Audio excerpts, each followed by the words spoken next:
America और Japan के बीच व्यापार डील हुई। अमेरिका और जापान के बीच ट्रेड डील हुई है। ट्रंप ने लगाया है 15% का बेसलाइन टैरिफ और जापानी आयातों पर 15% बेसलाइन लगाया गया है। टैरिफ लागू होगा और राष्ट्रपति डोनाल्ड ट्रंप ने आदेश पर हस्ताक्षर भी कर दिए हैं। $500 बिलियन के निवेश पर सहमति बनी है।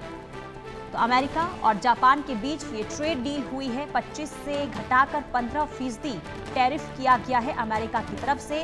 तो डोनाल्ड ट्रंप जहां बाकी देशों पर टैरिफ का बम फोड़ते हुए दिखाई दे रहे हैं, लेकिन जापान के साथ कहीं ना कहीं नरमी यहां पर जरूर देखने को मिल रही है। अमेरिका और जापान के बीच ट्रेड डील हुई और इस डील में 15% का टैरिफ लगाया गया है ट्रंप की तरफ से। तो ट्रंप ने 15% का टैरिफ लगाया है और बाकी आयातों पर 15% जो टैरिफ है वो लगाया जाएगा। तो राष्ट्रपति डोनाल्ड ट्रंप ने टैरिफ 15% लगाया है जापान पर। अमेरिका और जापान के बीच ट्रेड डील हुई है। ट्रंप ने 15% का बेसलाइन टैरिफ लगाया है।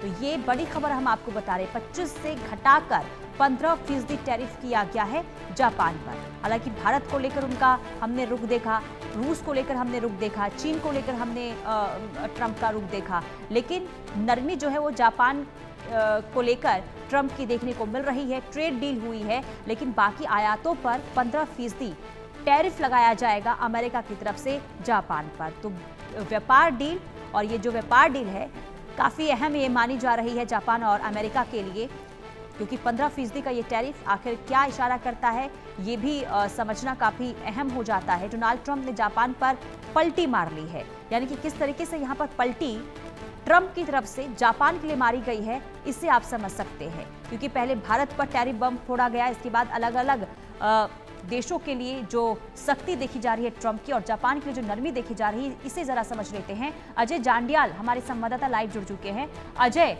ट्रंप का हमने रुख बाकी देशों के लिए देखा और अब जापान के लिए देख रहे हैं। टैरिफ 25 से घटाकर 15 कर दिया गया है, इसे किस तरीके से समझे?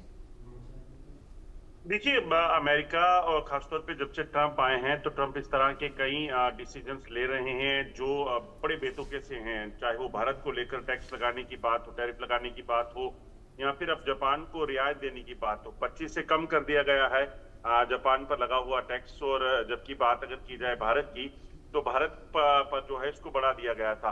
तो ये अपने आप में बताता है कि दरअसल ट्रंप जो हैं वो ऐसी चीजों को लेकर, जहाँ ऐसे देशों को लेकर जो कहीं ना कहीं अमेरिका को लगता है कि चैलेंज हो सकते हैं, जिस तरीके से भारत अब आगे बढ़ रहा है, तो वो यकीनन लग रहा होगा ट्रंप को कि हम उनको टैकल करें या उसको जो है दबाने की कोशिश करें।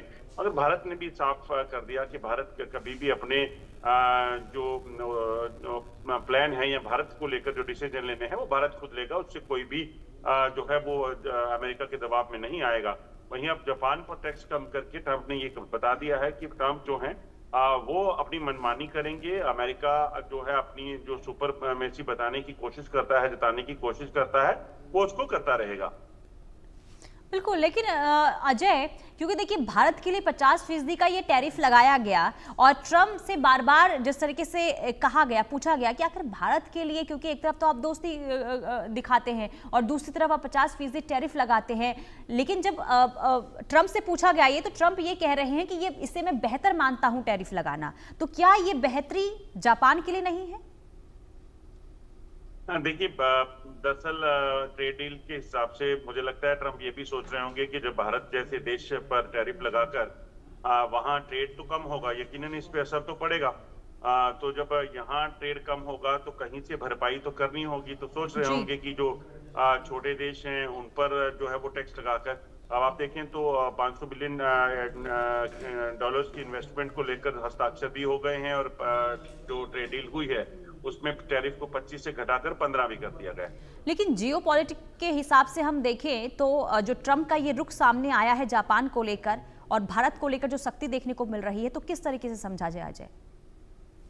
देखिए, एक चीज को समझना होगा, जिस तरीके से भारत आज उभरती हुई ताकत बन रहा है, चाहे वो मेड इन इंडिया की बात की जाए, चाहे वो भारत की छवि जो दूसरे देशों में है, या जिस तरीके से भारत का कद बढ़ने लगा है, वो अमेरिका के लिए एक बड़ी चुनौती है। दूसरी अहम चीज की आप देखें तो मिडिल ईस्ट में जो पिछले दिनों जंग के हालात बने थे, जब इजराइल ने ईरान पर हमला किया और उसके बाद हमने देखा कि अमेरिका भी उस जंग में कूदा और जब ईरान ने आगे वापस जवाबी कार्रवाई की उसके बाद अमेरिका कहीं ना कहीं इस चीज को लेकर देख रहा है कि अगर जी। मिडिल ईस्ट जो है वो ज्यादा ताकतवर हो जाता है तो कहीं ना कहीं अमेरिका के लिए सीधी टक्कर हो सकती है। ईरान, इजराइल, ईरान की बात की जाए, रशिया की बात की जाए, चीन की बात की जाए, भारत की बात की जाए, ये दुनिया के वो बड़े देश हैं जिनको आप इग्नोर नहीं कर सकते।